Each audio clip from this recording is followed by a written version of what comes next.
नमस्कार, आप देख रहे हैं एसटीवी न्यूज और मैं हूं विश्वजीत झा। इस बुलेटिन में चर्चा होगी आज दिन भर की अहम खबरों की, लेकिन इन सबसे पहले हेडलाइंस। चुनाव में ताल ठोकने तो सब आ रहे हैं, पर जनता के मुश्किल दिनों का सारथी कौन था? जब गद्दी मिली तो क्या किया और ना मिली तब कहां थे? हर वादों की पड़ताल होगी, हर एक काम का हिसाब होगा, हर चीज को परखा जाएगा, हर बात को तोला जाएगा। इस बार जनता लेगी सबकी खबर और हर खबर से आप रहेंगे बाखबर। एचटीवी न्यूज पर देखिए का हाल बा मुखिया जी, पंचायत चुनाव 2021 की मेगा कवरेज।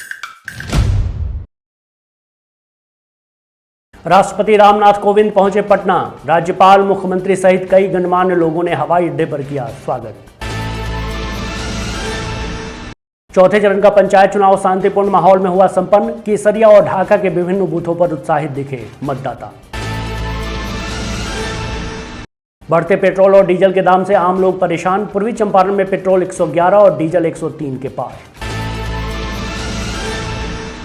मोतिहारी के शिक्षक उमेश वर्मा ने किया दावा, अगले 2 से 3 दिनों में भारत बांग्लादेश बर्मा बॉर्डर सहित विश्व के अन्य क्षेत्रों में 6 से 7 तीव्रता की भूकंप आने की है संभावना। रक्सौल में 20 दिवसीय ब्यूटी पार्लर ट्रेनिंग का समापन। बेटी बचाओ बेटी पढ़ाओ व आजादी का अमृत महोत्सव के तहत बेटियों को किया गया प्रशिक्षित। पिछले दिनों नैनीताल में हुई भूस्खलन में बेतिया के 3 मजदूर की मौत, एक की स्थिति चिंताजनक। सुगौली में सड़क को लेकर ग्रामीणों ने काटा जमकर बवाल। सुगौली नगर पंचायत के निमुई में सड़क है जर्जर। कश्मीर एवं बांग्लादेश में हिंदुओं पर हो रहे लगातार हमले के विरोध में विश्व हिंदू परिषद एवं बजरंग दल ने निकाला आक्रोश मार्च। आतंकवाद का किया पुतला दहन। रामगढ़वा में शांतिपूर्ण माहौल में हुआ मूर्ति विसर्जन, प्रशासन दिखी मुस्तैद। रक्सौल को जाम से अब मिलेगी मुक्ति, वन वे ट्रैफिक नियम लागू करने के लिए अनुमंडल प्रशासन सड़क पर। और कोटवा प्रखंड में जश्न ईद मिलादुन नबी हर्षोल्लास के साथ संपन्न, लोगों ने बढ़ चढ़कर लिया हिस्सा। चुनाव में ताल ठोकने तो सब आ रहे हैं, पर जनता के मुश्किल दिनों का सारथी कौन था? जब गद्दी मिली तो क्या किया और ना मिली तब कहां थे? हर वादों की पड़ताल होगी, हर एक काम का हिसाब होगा, हर चीज को परखा जाएगा, हर बात को तोला जाएगा। इस बार जनता लेगी सबकी खबर और हर खबर से आप रहेंगे बाखबर। एचटीवी न्यूज पर देखिए का हाल बा मुखिया जी, पंचायत चुनाव 2021 की मेगा कवरेज। बुलेटिन की शुरुआत कर रहे हैं आज की बड़ी खबर से। राष्ट्रपति रामनाथ कोविंद पटना पहुंच चुके हैं। जयप्रकाश नारायण अंतर्राष्ट्रीय हवाई अड्डे पर वह भारतीय वायुसेना के स्पेशल विमान से पहुंचे। इस दौरान वहां मौजूद सूबे के राज्यपाल फागू चौहान, मुख्यमंत्री नीतीश कुमार, उप मुख्यमंत्री सहित कई गण्यमान्य लोगों ने उनका स्वागत किया। राष्ट्रपति रामनाथ कोविंद के साथ उनकी पत्नी सविता कोविंद भी मौजूद थी। बता दें कि राष्ट्रपति 21 अक्टूबर को आयोजित होने वाले विधानसभा के मुख्य समारोह में शामिल होंगे। इसके लिए बिहार विधानसभा की बिल्डिंग को भव्य रूप से सजाया गया है। वहीं सारी तैयारियां पूरी कर ली गई हैं। पटना में जगह जगह सुरक्षा के पुख्ता इंतजाम किए गए हैं। सूबे में चौथे चरण का पंचायत चुनाव कड़ी सुरक्षा व्यवस्था के बीच शांतिपूर्ण माहौल में संपन्न हुआ। इस चरण में 36 जिलों के 53 प्रखंडों में मतदान हुआ। अगर बात पूर्वी चंपारण की करें तो यहाँ 2 प्रखंडों केसरिया और ढाका में शांतिपूर्ण माहौल में मतदान संपन्न हुआ। अपने मनपसंद प्रत्याशी को चुनने के लिए यहाँ के विभिन्न बूथों पर सुबह से ही मतदाता खराब मौसम के बावजूद कतारबद्ध दिखे। महिला पुरुष खासकर युवा मतदाता काफ़ी उत्साहित थे। जिला प्रशासन की ओर से सभी बूथों पर पुख्ता इंतजाम किए गए थे। ये 21 ग्राम पंचायत राज झिटकाही है, जहाँ इस जगह पे जो है 5 जगह जो है पोलिंग हो रहा है, 5 बूथ है।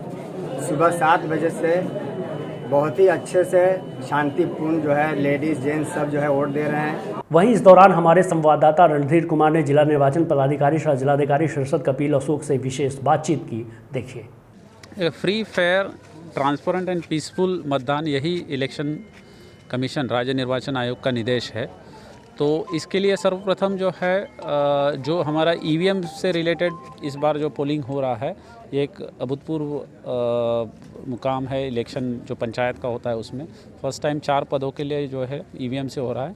सेकंड जो है यहाँ पे जो है बायोमेट्रिक अटेंडेंस लिया जाता है।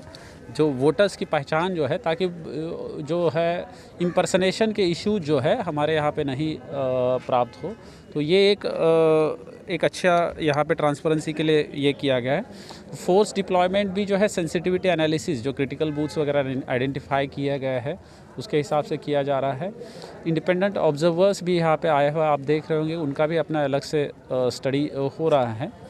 और जो वोटर्स है उनको गाइड किया जा रहा है। Voter awareness is very important कि इलेक्शन में किस तरीके से करना है, क्योंकि बहुत सारे वोटर्स आप देख रहे हैं थोड़ा सा बैड वेदर है, बैड वेदर में भी हमको इलेक्शन पीसफुली कंडक्ट करना है, तो सबके कोऑपरेशन से हमको करना है। तो हमारे sector magistrate, zonal magistrate, super zonal magistrate transparency, peacefulness और हमारा फेयरनेस कॉम्प्रोमाइज़ नहीं करते हुए इलेक्शन को कंडक्ट करने के लिए यहाँ पे मौजूद है। और QRT वगैरह जो है पुलिस विभाग के द्वारा दिया गया है, जहाँ पे कहीं पे भी इस तरीके की चीज़ें सामने आती है कि असामाजिक तत्व वगैरह जो है बाधित करने की कोशिश कर रहा है वगैरह, तो वहाँ पे जो है ये लोग ये कर रहे हैं। तो ओवरऑल ढाका में अभी जो है करमावा में हम आए हुए हैं, तो यहाँ पे जो है एक बूथ पे हम यहाँ पे जो गए थे तो 251 वोटिंग हुआ आउट ऑफ अराउंड 840, तो 30% के करीब है ये वोटिंग।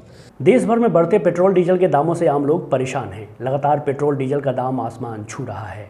बिहार की अगर बात करें तो यहाँ भी पेट्रोल डीजल के दामों में बेतहाशा वृद्धि से आम लोगों की जेब पर संकट खड़ा हो गया है। पूर्वी चंपारण के सुगौली प्रखंड अंतर्गत आने वाले छपुआ पेट्रोल पंप की अगर बात करें तो यहाँ डीजल के दाम 103 रुपये 11 पैसे हैं, जबकि पेट्रोल के मूल्य 111 रुपये 8 पैसे हो गए हैं।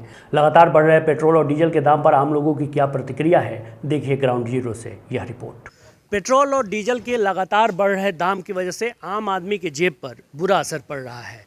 आज स्थिति ऐसी है, हम जिस पेट्रोल पंप पर आके खड़े हुए हैं, देखिए यहाँ आपको रेट जो दिख रहा है ये 111 रुपये के पार, 111 रुपये 8 पैसे ये पेट्रोल का रेट है, और डीजल का रेट आपको दिखा रहे हैं 103 रुपये 11 पैसे। ये अभी की स्थिति है। और इस वक्त हम एक पेट्रोल पंप पर हैं। यहाँ पर भी कोई ग्राहक हैं, हम उनसे बात करने की कोशिश करेंगे कि उनके जेब पर इन बढ़े हुए दामों को लेकर क्या असर पड़ रहा है। तो हमारे साथ कुछ बच्चे हैं, नौजवान हैं, उनसे जानने की कोशिश करेंगे। पेट्रोल का जो रेट आज हो गया है 111 रुपये के आसपास हो गया है, तो क्या आप लोगों के भी जेब पर कोई असर पड़ रहा है इसका? जी बहुत असर पड़ रहा है। काफ़ी महंगा पेट्रोल हो गया। इतना पेट्रोल महंगा होना नहीं चाहिए। आप क्या करते हैं? पढ़ाई करते हैं। तो आपको लगता है कि इसके पहले जो स्थिति थी उससे अब काफ़ी बदल गया है? बहुत ज़्यादा बदल गया है स्थिति। बहुत ख़राब स्थिति है अभी पेट्रोल डीजल के लेकर। हमारे साथ एक और नौजवान है, उनसे भी जानने की कोशिश करेंगे। ये 111 रुपये पेट्रोल का दाम हो गया है आज की डेट में, तो आपके पॉकेट पर भी इसका क्या असर पड़ रहा है? बहुत असर पड़ रहा है हमारे पॉकेट पे, बहुत असर पड़ रहा है। हम लोग पढ़ने वाला बेरोजगारी कम है, और हम लोग काम कर रहे हैं, ये नहीं पढ़ रहे हैं लोग, पैसा है नहीं, बहुत दिक्कत हो रहा है पेट्रोल का दाम बढ़ने से। यही जिन लोगों से अभी बात हो रही है वो कह रहे हैं कि बढ़े हुए दाम को लेकर उनके जेब पर असर पड़ रहा है। एक और हमारे साथ सज्जन है, उनसे बात करने की कोशिश करेंगे। 111 रुपये के आसपास पेट्रोल का दाम हो गया, अगर सच कहें तो 111 रुपये के पार हो गया है। क्या आपके जेब पर इसका क्या असर पड़ रहा है? हम लोग तो बहुत दिक्कत हो गया है। 111 रुपये हो गया। हम लोग स्टूडेंट है, थोड़ा बहुत मतलब घूमने फिरने के लिए आदमी जाता है तो घूम नहीं पा रहा है, इसकी वजह से कोई काम पड़ रहा है ज़रूरी। कोई भी ऐसा समय हो रहा है तो आदमी निकलने के लिए सोच रहा है 10 बार जाएँ, कैसे जाएँ, कहाँ जाएँ, कैसे करें, कहाँ से पैसा आएगा उतना। हम लोग तो अपने परेशान है, किसान फैमिली से बिलोंग करते हैं हम लोग। क्या चाहते हैं आप?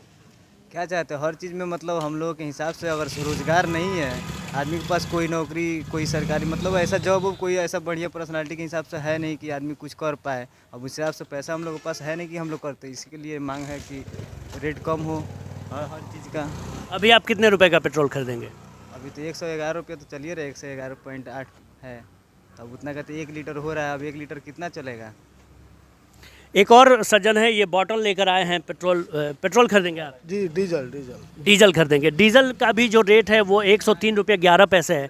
तो आप क्या सोच रहे हैं, इसके वजह से कुछ असर पड़ा है? बहुत ज़्यादा असर है सर। इसमें महंगाई ज़्यादा है, कमाई कुछ हो नहीं रहा है। 200 रुपये कमाते हैं, 150 का डीजल जल जाता है। क्या करते हैं आप?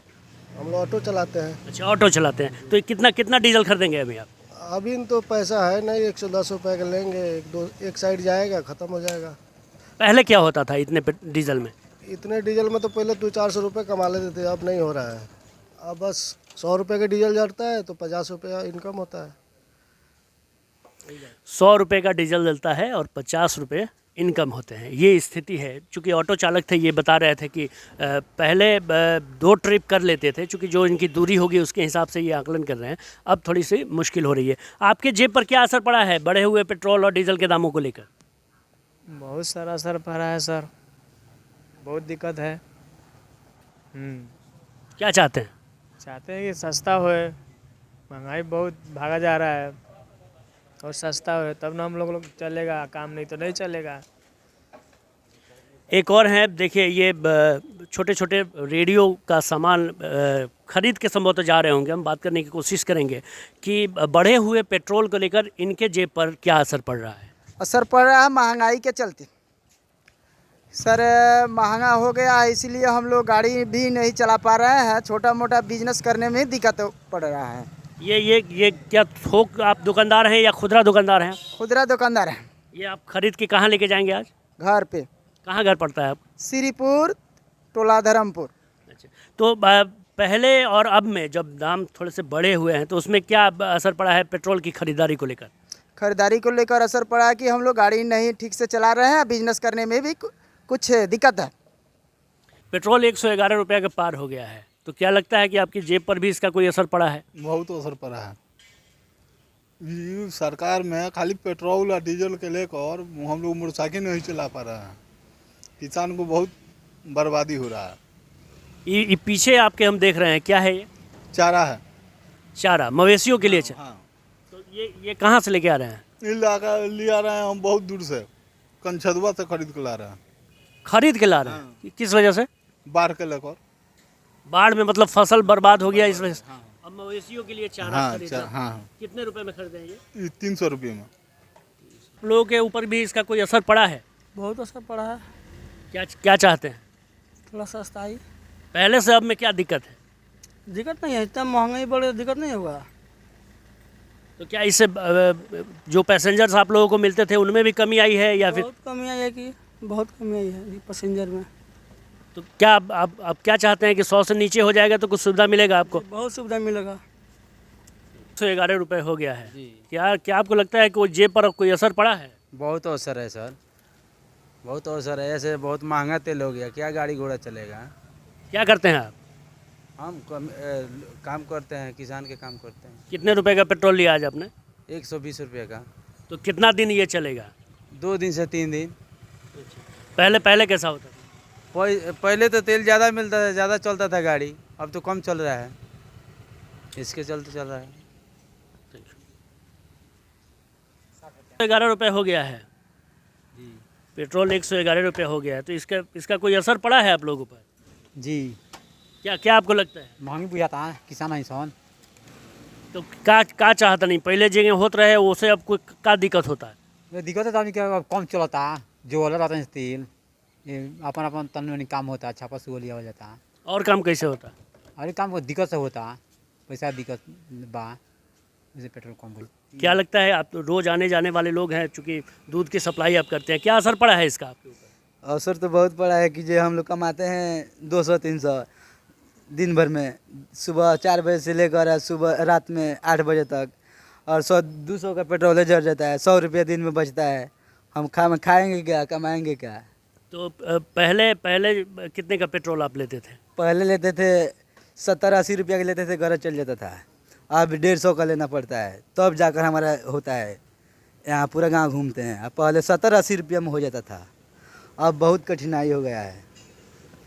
अब थोड़ी सी परेशानी बढ़ी है, और जिन लोगों से हम बात कर रहे हैं उनका कहना है कि तेल के जो दाम हैं उनके बढ़ने से उनके जेब पर बुरा असर पड़ा है। देखने वाली बात होगी कि आने वाले समय में क्या पेट्रोल और डीजल के दाम थोड़े से कम हो पाते हैं या नहीं। बहरहाल कैमरामैन मनीष के साथ विश्वजीत झा, STV न्यूज़, मोतिहारी। मोतिहारी के शिक्षक उमेश वर्मा ने एक बार फिर दावा किया है कि अगले 50 घंटे के अंदर विश्व के कई जगहों पर भूकंप के झटके महसूस किए जा सकते हैं। विगत 20 वर्षों से भूकंप पर विशेष वैज्ञानिक विधि से शोध करने वाले नगर के MJK कन्या इंटर कॉलेज के शिक्षक उमेश कुमार वर्मा ने एक बार फिर से 50 घंटे के भीतर आने वाले भूकंप की भविष्यवाणी की है। इस बीच हम आपको बता दें कि उमेश वर्मा ने पिछले दिनों भारत, पाकिस्तान और अफगानिस्तान बॉर्डर पर भूकंप आने की भविष्यवाणी की थी, जो सही निकली थी।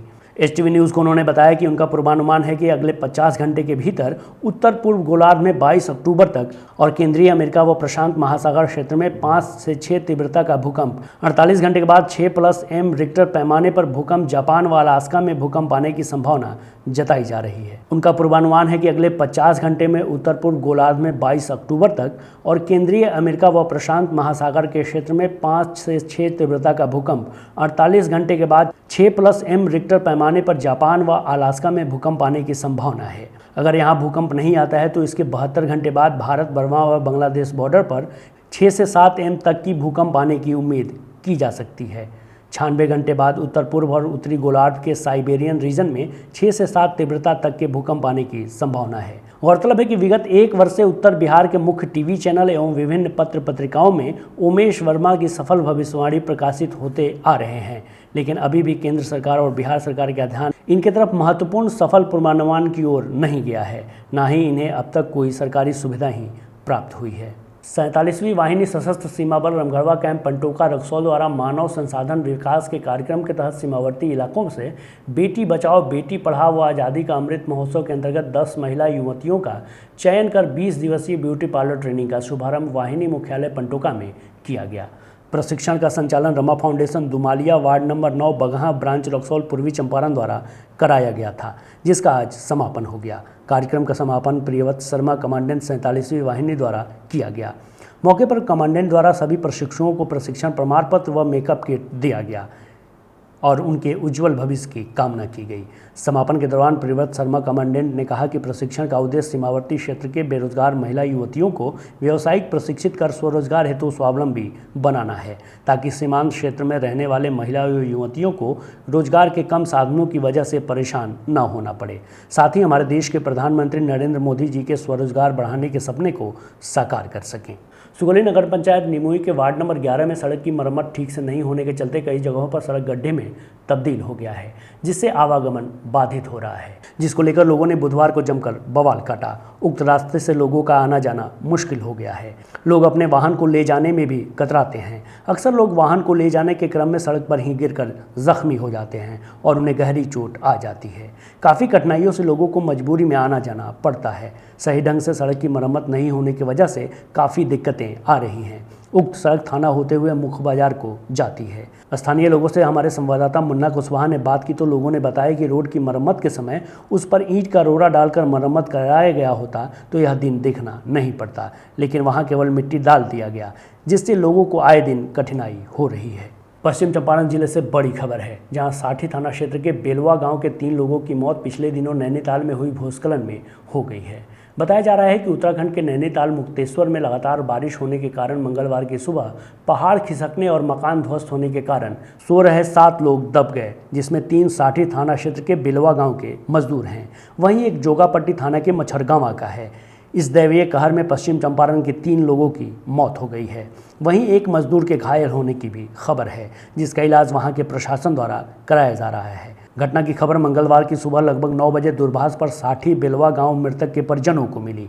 खबर मिलते ही गांव में कोहराम मच गया। बता दें कि साठी बेलवा गांव के दर्जनों मजदूर इसी माह उत्तराखंड के नैनीताल मुक्तेश्वर में मजदूरी करने के लिए 6 अक्टूबर को गए थे। मृतक के परिजनों से मिली जानकारी के अनुसार मृतक धीरज कुमार कुशवाहा, इम्तियाज़ आलम दोनों युवक थाना क्षेत्र के बेलवा गांव के हैं। वहीं तीसरा मृतक जुमराती मियाँ थाना जोगापट्टी के मच्छरगांवा निवासी है, जो अपने ससुराल बेलवा में रहता था, जबकि चौथा घायल कारी कुमार गंभीर रूप से घायल है, जिसका इलाज प्रशासन के द्वारा कराया जा रहा है। ये सभी लोग 6 अक्टूबर 2021 को मजदूरी करने के लिए एक साथ नैनीताल के मुक्तेश्वर गए थे। उधर स्थानीय मुखिया अभिजीत उर्फ सन्नी दुबे ने बताया कि सभी लोग उत्तराखंड के नैनीताल जिला के मुक्तेश्वर में मजदूरी का काम करते थे। उधर सिकटा विधायक वीरेंद्र प्रसाद गुप्ता माले कार्यकर्ता के साथ बेलवा पहुंचे और परिजनों का हाल जाना और सरकारी खर्चे से 100 को परिजनों तक पहुंचाने व उचित मुआवजा दिलाने का आश्वासन दिया। फिलहाल गाँव वालों को 100 आने का इंतजार है तथा गाँव में मातमी सन्नाटा पसरा हुआ है। मजदूरी करने के लिए गया, 8 बजे रात में फ़ोन हुआ, हमारे लड़का से बात हुआ। उसके बाद जब कहा जब सुबह काम करने के लिए जाएंगे, खाएंगे, समाचार देंगे। उसके बाद 3 बजे 3:30 बजे ये घटना घटा है। रात में पहाड़ झटने के डर से बिल्डिंग गिर गया है। गिरने के बाद उसमें 8-9 आदमी दब गया। दबने के बाद कोई पता नहीं है। 3 लाश मिला है, 4 लाश उसके बाद जब सुबह 9 बजे हमें खबर मिला है कि ऐसा ऐसा घटना घट गया है। कमाने के लिए आपका लड़का कब गए? 6 तारीख को गया है। फिर बात हमरा सब बात भई केकरा से बात भइल? मिनहाज आलम इम्तियाज आलम से। के है इम्तियाज आलम? हमार लड़का हो। अच्छा। गइलन वहाँ तो कमाए खातिर समाचार में हम पूछनी जे बबुआ ठीक बाड़ आ तो हाँ ठीक बानी। पानी ढुकल बा घर में, चौकी बिछावत तानी सन, खाना बनावे जात तानी सन। कहाँ कर लोग कमाए? नैनीताल की कहानी। अच्छा। कब सूचना रुआ लोगन के मिलल? मगरिब 8 बजे। 8 बजे सुबह में? के सूचना दिलक रुआ लोगन के? नेट पर छिटाइल तब आइल। रक्सौल शहर को जाम से निजात दिलाने के डीएम के आदेश के आलोक में शहर में वन वे प्लान शुरू किया गया। डीसीएलआर सरनप के कार्यपालक पदाधिकारी रामदुलार राम, बीडीओ संदीप सौरभ और सीओ विजय कुमार के नेतृत्व में शहर के बाटा चौक से वन वे ट्रैफिक नियम लागू करते हुए चालू किया गया। इस नियम के तहत नेपाल, डंकन व कस्टम के तरफ से आने वाले लोगों को स्टेशन रोड, ब्लॉक रोड और कौरिहाट चौक के रास्ते जाने के लिए तथा नहर चौक, कोरिया टोला की तरफ से कस्टम या नेपाल जाने वाले लोगों को सीधे जाने की अनुमति दी गई है। इसके लिए बाटा चौक पर रक्सौल पुलिस द्वारा बैरिकेड लगाया गया है और एसआई राजेश कुमार व एक अन्य एसआई के साथ आई पुलिस टीम द्वारा मोड़ के पास अवैध रूप से संचालित सभी दुकानों को हटवाया गया और वन वे ट्रैफिक नियम लागू कराया गया। स्टेशन रोड के किनारे वाहनों का लगने वाले अवैध पार्किंग तथा बाटा चौक के पास नगर परिषद और रेलवे द्वारा लगवाए गए अवैध दुकानों को DCLR Ramdular Ram, BDO, CO और पुलिस अधिकारियों द्वारा हटवाकर अतिक्रमण मुक्त कराया गया। लगभग 2 घंटे तक लगातार मशक्कत के बाद सड़क पर लगने वाला जाम समाप्त हो गया। इस दौरान निर्माण कंपनी के अभियंता को डीसीएलआर ने बुलाकर स्टेशन रोड के किनारे गड्ढा को भरने का भी निर्देश दिया। इस बाबत डीसीएलआर रामदुलार राम ने बताया कि पूर्वी चंपारण के जिलाधिकारी के निर्देशानुसार शहर को जाम से मुक्ति दिलाने हेतु वन वे ट्रैफिक नियम लागू किया गया है। इसका उल्लंघन करने वालों को जुर्माना किया जाएगा। इसके साथ ही स्टेशन रोड जाने वाले सड़क के किनारे वाहन पार्किंग करने वाले वाहनों से 2500 रुपया फाइन किया जाएगा। बीडीओ संदीप सौरभ ने माइकिंग कर वन वे का उल्लंघन करने वाले बाइक, ई रिक्शा और 4 पहिया वाहनों से जुर्माना वसूलने की बात कही। विश्व हिंदू परिषद और बजरंग दल द्वारा शहर के ज्ञान बाबू चौक से बांग्लादेश और कश्मीर में हो रहे हिंदुओं की हत्या के विरोध में विरोध मार्च निकाला गया और मेन रोड होते हुए गांधी चौक पर आतंकवाद का पुतला दहन किया गया। मार्च का नेतृत्व विश्व हिंदू परिषद के जिलाध्यक्ष सुबोध कुमार, अधिवक्ता बजरंग दल के विभाग संयोजक जितेंद्र कुशवाहा और नगर अध्यक्ष देवेंद्र कुमार सिंह, नगर मंत्री महावीर सहनी कर रहे थे। वहीं पुतला दहन का नेतृत्व जिला सहमंत्री राजन तिवारी, ऋषभ रंजन और संचिन कुमार कर रहे थे। कार्यकर्ता बांग्लादेश और कश्मीर में हिंदुओं की सुरक्षा से संबंधित नारे लगा रहे थे। जय श्री राम और वंदे मातरम के गगनभेदी नारे लगाए जा रहे थे। अगली खबर रामगढ़वा से है, जहां रामगढ़वा क्षेत्र सहित स्थानीय बाजार में मूर्ति का विसर्जन गाजे बाजे के साथ शांतिपूर्ण माहौल में संपन्न हो गया। विसर्जन में प्रशासन पूरी मुस्तैदी के साथ नजर आई। इस दौरान स्थानीय जनप्रतिनिधि भी सक्रिय रहे। कोटवा प्रखंड में जश्न ईद मिलादुन नबी हर्षोल्लास के साथ संपन्न हो गया, जिसमें मुस्लिम समुदाय के लोगों ने बढ़ चढ़कर हिस्सा लिया। दरअसल पैगंबर मोहम्मद सल्लल्लाहु अलैहि वसल्लम का इसी दिन सन 571 ईस्वी में आमद हुआ था। इसी मौके पर यह त्यौहार मनाया जाता है। आज के लिए बस इतना ही। HTV न्यूज़ पर प्रसारित होने वाली खबरें प्रोग्राम सब GTPL के चैनल नंबर 985 और डेन के चैनल नंबर 155 के साथ साथ आप अपनी सुविधानुसार मोबाइल फ़ोन पर भी देख सकते हैं। अगर आप हमें YouTube के माध्यम से देखना चाहते हैं तो HTV न्यूज़ के ऑफिशियल YouTube चैनल को सब्सक्राइब करें और बेल आइकॉन दबाकर ताज़ा वीडियोज़ की नोटिफिकेशन प्राप्त करें। फेसबुक पर जुड़ने के लिए HTV न्यूज़ के फेसबुक पेज को लाइक करें और ट्विटर पर HTV न्यूज़ को फॉलो करें। तमाम लेटेस्ट अपडेट के लिए देखते रहिए उत्तर बिहार का सबसे तेज़ी से उभरता हुआ न्यूज़ चैनल HTV न्यूज़, सच की आवाज़। नमस्कार। चुनाव में ताल ठोकने तो सब आ रहे हैं, पर जनता के मुश्किल दिनों का सारथी कौन था? जब गद्दी मिली तो क्या किया और ना मिली तब कहाँ थे? हर वादों की पड़ताल होगी, हर एक काम का हिसाब होगा, हर चीज को परखा जाएगा, हर बात को तोला जाएगा। इस बार जनता लेगी सबकी खबर और हर खबर से आप रहेंगे बाखबर। HTV न्यूज़ पर देखिए का हाल बा मुखिया जी, पंचायत चुनाव 2021 की मेगा कवरेज।